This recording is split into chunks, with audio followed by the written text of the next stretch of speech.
today what we're going to be talking about is ADHD. Okay, now ADHD, the correct wording for it is Attention Deficit Hyperactivity Disorder, and it often gets mislabeled, as we know, as naughty or disobedient or non-compliant children, when we know that ADHD is actually a clinical diagnosis in itself. So it does affect between 1 to 2% of the population. So if we look at that around our autism statistics, we know that 1% of the population is affected by autism. But remember, that is official diagnoses, and we know that there's many people that might go without a diagnosis or might get misdiagnosed. We do know that there is that overlap between the kind of the behaviours or the symptoms that somebody may present. So they may present quite inattentive or impulsive behaviour, which could be then labelled as ADHD, when actually that could be autism. It could be a sensory-seeking behaviour. So we know that there's a lot of overlap between the two conditions as well, and we'll talk about that as we go along. But for the purpose of today, I'm just going to give you a little bit of an overview of what ADHD is and what it might look like in children, and then a little bit about what it might look like in adults as well. Okay, so I've got 8 people tuned in now, so we'll see if anyone else joins us. If you do join us, please say hi in the box below.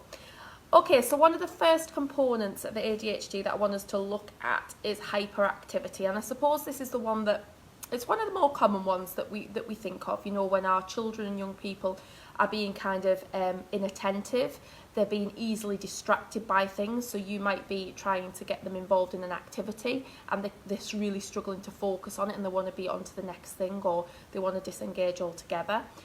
Restless and fidgeting behaviour, so we can see this a lot in classrooms, for example. You know, the child that is really struggling to sit still might be moving the hands around, might be moving the feet up and down, running around the house, jumping up and down on the trampoline constantly.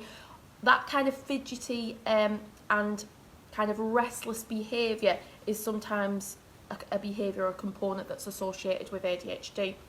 Needing to constantly move, really can't sit still, and really finding that very difficult. Now again, if you think about the crossover with autism, we know that some of our children and young people that have autism really find that difficult as well for other reasons.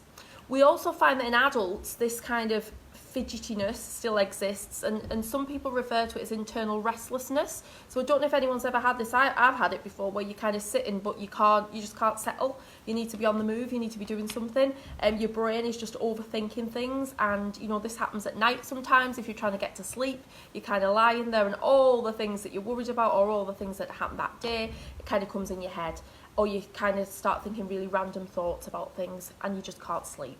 I don't know if anyone else experiences that, but I certainly do. Some of our adults with ADHD refer to this as kind of internal restlessness. It's kind of that real difficulty in just settling down. Okay, so hyperactivity is one of the kind of the key components when we're looking at ADHD.